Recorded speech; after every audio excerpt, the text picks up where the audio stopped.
Hello again. Right, today we're going to make a twist on a good Scottish classic, an Indian version of stovies, if you like. So first of all, we're going to make a curry powder. You can go and buy a curry powder, but it's not going to be as good as this. So into there, we're going to put 1 bay leaf, 1 black cardamom, 3 green cardamoms, 2 small pieces of mace, 2 dried red chillies,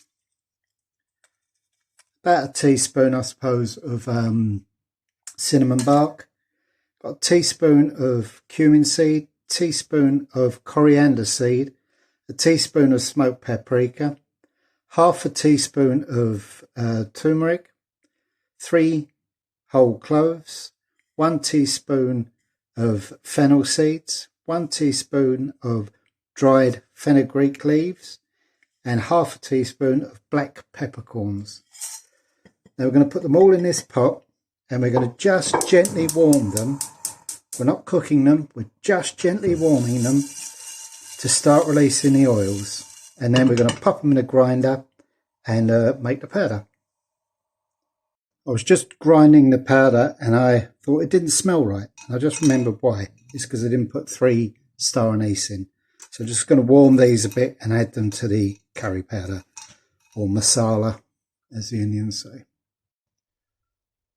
So there you have it. That's the curry powder, or masala.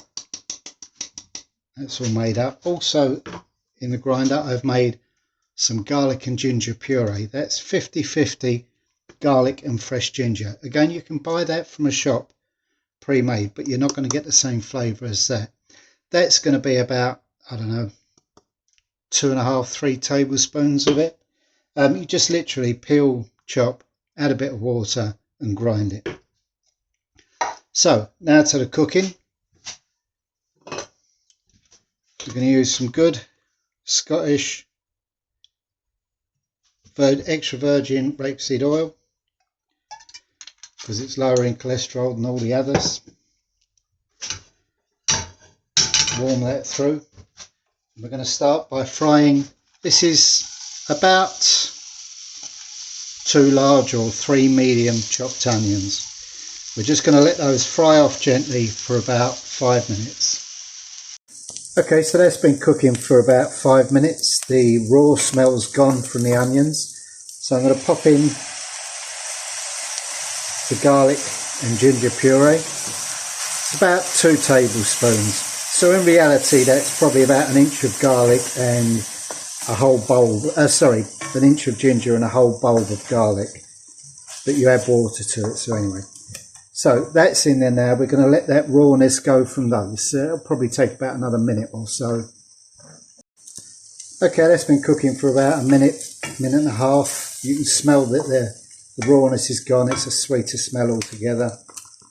We're now going to add about 250 grams of minced beef. I've used a 10% minced beef. The price is good and it's not as bad for you. Not as much flavour as a higher fat one. If you're not concerned about the fat level, go for a 20%. But if you've got to be a bit careful, go for something like a 5 or a 10%. So we're just going to cook this out now till all that meat changes colour. Okay, all the meat's turned brown now. It's time to move on. So we're just going to add a nice pinch of sea salt along with our masala or curry powder. If you're going to use a shop bought curry powder, don't get a cheap one. Buy a nice one. Boss is quite good. Boss mild. But you want, I suppose that's about 2 tablespoons of curry powder.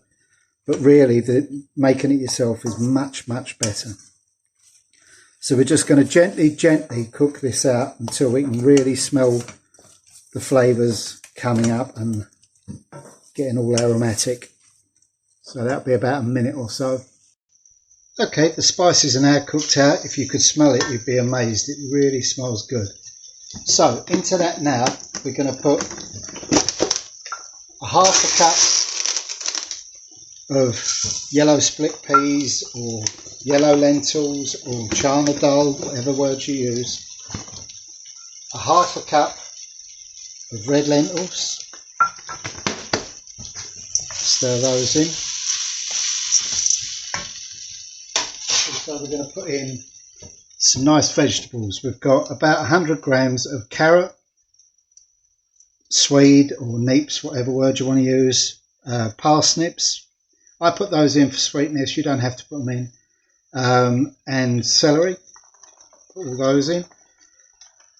Although this is comfort food, it is pretty healthy because it's not like loads of red meat and that.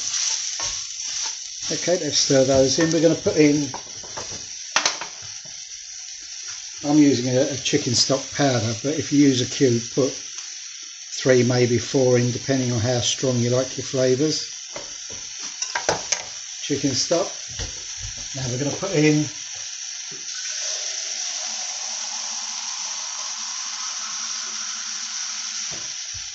a pint of water to begin with, and we're going to add to it as it starts cooking, but we don't want it to be too runny. And then into there, I've got about 200 grams of chopped potatoes. I've used a Kerr Pink from the farm shop down the road, but you know, a Maris Piper or a King Edward or something like that would do just as nicely. We're going to bring that to the boil, and then we're going to let it cook out until the lentils have gone all gooey and the potatoes and vegetables are cooked. We are going to need more water in there, so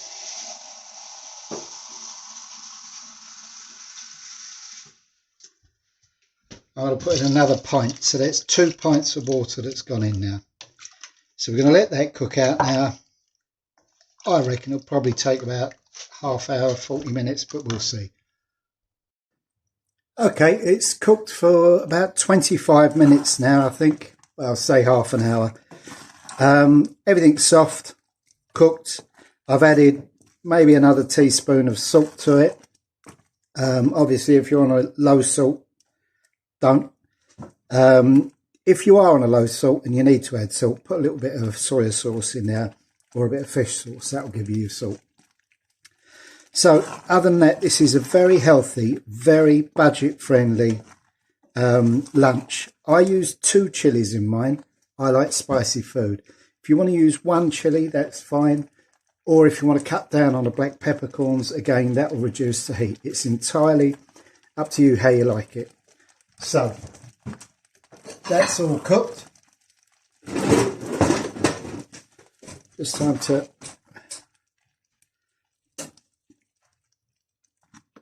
have a little plate up. There you go. And that's that. Try it. Enjoy.